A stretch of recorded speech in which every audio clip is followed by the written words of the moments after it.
इसलिए हमेशा progressive mindset से सोचें। मैंने बड़ा बिज़नेस जूनियर को इतना प्रोग्रेसिव इसीलिए बनाया है। प्रैक्टिस सेशंस बच्चों के लिए इसीलिए बनाया कि अगर उनको प्रैक्टिस सेशन करें भी तो क्रिएटिवली करें। मेरी बात सुनो, आप बड़ा बिज़नेस जूनियर के बारे में ज़रूर पता लगा लीजिएगा। 7,999 में 1 साल की हम स्कूल की पढ़ाई भी करा रहे हैं। सारे के सारे पब्लिशर, सारे बोर्ड सब कवर कर लिए और साथ में उसकी पर्सनैलिटी, उसकी ज़िंदगी की पढ़ाई भी करा रहे हैं। और बहरहाल 21 स्ट्रैटेजी में आज खुल रहे हैं न्यू एज पेरेंटिंग के सबसे बड़े राज। जानने के लिए अंत तक मेरे साथ बने रहिएगा। सारी 21 स्ट्रैटेजी। स्कूल का सिलेक्शन बड़ा क्रिटिकल होता है। School selection is very critical. हर माँ बाप अपने बच्चों को बेस्ट एजुकेशन, बेस्ट स्कूल देना चाहते हैं, पर घर के अलावा, क्योंकि सबसे ज्यादा समय वो बच्चा स्कूल में बताता है, इसलिए माँ बाप चाहते हैं सबसे बढ़िया स्कूल में करो।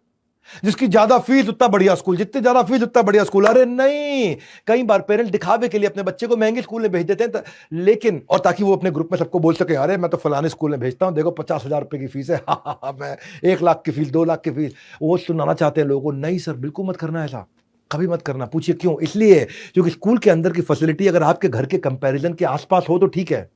अगर स्कूल के अंदर की फैसिलिटी और वहां बच्चे बहुत महंगी महंगी फीस देके आ रहे हैं, तो वहां के जो बच्चे हैं, अगर वहां की फैसिलिटी बच्चे बहुत आगे एडवांस्ड हैं, तो उसको घर पे रह के अच्छा लगेगा ही नहीं।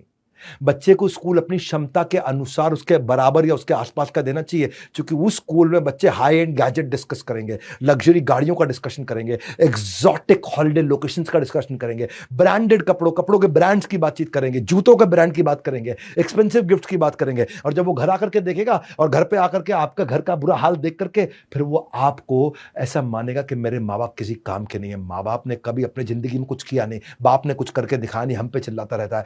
वो पेरेंट्स बच्चों के अच्छे भविष्य के लिए ऐसे स्कूल में डालते हैं, पर उल्टा भविष्य खराब हो जाता है, क्योंकि उसके अंदर इंफीरियरिटी कॉम्प्लेक्स आ जाता है। माँ बाप को लगता है हमने बच्चों के लिए इतना कुछ किया, और बच्चे देखते हैं कि उसके दोस्त रईस है, उनके महंगे शौक हैं, उनकी लग्जरी लाइफस्टाइल है, उसके अंदर इंफीरियरिटी कॉम्प्लेक्स आ जाएगा, या फिर वो गलत रास्ते पे चल पड़ेगा उन इच्छाओं को पूरा करने के लिए। वो घर में चोरी करने लग जाएगा अचानक से, या घर का कोई सामान ले जाकर बाहर बेच आएगा, या किसी दोस्त रिश्तेदार को झांसे में देकर के पैसा लूट लेगा, कुछ ना कुछ करेगा। या तो वो इंफीरियरिटी कॉम्प्लेक्स में दब जाएगा, या फिर वो कोई गलत काम करेगा, वो सफेद झूठ बोलना शुरू कर देगा, फैमिली फंक्शन में जाने से कतराएगा, आपके साथ उठेगा बैठेगा नहीं, आपको गरीब समझने लग जाएगा। हाँ, आपको ऐसे समझेगा जब तुम्हारी औकात नहीं तो मुझे स्कूल में डाला क्यों, महंगे स्कूल में डालने से फिर। इसलिए इसकी कोई गारंटी नहीं है कि महंगे स्कूल में बच्चों को डाल के विकास होगा। और अगर इसको ढंग से चेक नहीं किया ना आपने, उसकी इंफीरियरिटी कॉम्प्लेक्स इतनी बढ़ सकती है कि उसको मेंटल हेल्थ इश्यूज होते हैं, क्योंकि वहां सब गाड़ियों पे आ रहे हैं, बच्चा आपका स्कूल की बस पे जा रहा है, वहां बच्चों के जूते भी स्कूल के ब्रांडेड होते हैं, नाइकी का जूता पहन के आता है, आप सिंपल जूता पहनाते हैं उसको, वहां वो घड़ी भी महंगी पहन करके आता है। सो ऐसे इंफीरियरिटी कॉम्प्लेक्स वाले बच्चों के पास बहुत बड़ा रिस्क होता है, उनको क्रोनिक डिप्रेशन में चले जाना और वर्थलेस फील करना। इंफीरियरिटी कॉम्प्लेक्स लॉन्ग टर्म में इमोशनल सोशल रिलेशनशिप पे बहुत इंपैक्ट लेकर के आता है। दूसरी चीज, स्कूल नजदीक रखो अपने घर के, बहुत दूर का स्कूल कभी मत लेना। कई बार अच्छे स्कूल के चक्कर में पेरेंट इतना दूर भेज देते हैं बच्चे को कि 1.5 घंटा सुबह जाने में, 1.5 घंटा आने में, क्योंकि बस तो देखो हर स्टॉप पे रुकेगी, अगले स्टॉप पे बस रुकते रुकते बहुत टाइम लगाती है। छोटा डिस्टेंस भी 45 मिनट 1 घंटे में कवर करती है, और अगर 1.5 घंटा आखिरी स्टॉप और पहला स्टॉप हो गया तो बच्चे की जिंदगी खराब। क्यों खराब?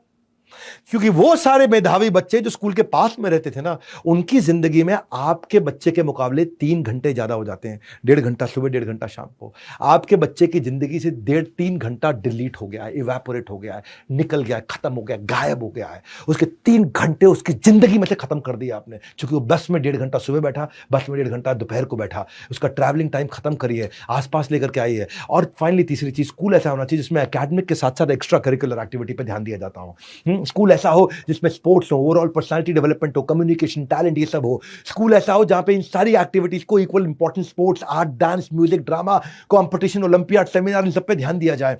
मैं इसीलिए सारी एडटेक कंपनी केवल एग्जाम पे ध्यान दे रही थी। मैं केवल बड़ा बिजनेस जूनियर है, किसी एडटेक कंपनी है जो एग्जाम के बाद भी है। आज हम अफोर्डेबल है, अवेलेबल है, एक्सेसिबल है, डंके की चोट पे बोलते हैं। 7,999 में जो हमने लॉन्च प्राइस दिया, किसी में हिम्मत नहीं है, क्योंकि पड़े हो किस चक्कर में, कोई नहीं है टक्कर में। हम इतना अफोर्डेबल लेकर के आए, इतना अवेलेबल लेकर के आए हैं। हम टियर 3, टियर 4 सब हिंदी भाषा में, और इसीलिए हम multiple device, multiple operating system का लॉग इन एंड्रॉइड पे भी है, मोबाइल पे भी है, टैबलेट पे भी है, विंडो पे भी है, लैपटॉप पे भी है, डेस्कटॉप पे कमिंग सून, आपके लिए गेम चेंज कर दिया। और सुनो मेरी बात, सुनो भैया, एक बात और, कॉपी पेन लेकर के बैठिए, अंत तक लिख लेना एक एक बात, यही होगा, यही रहेगा आपके जिंदगी भर आपके साथ।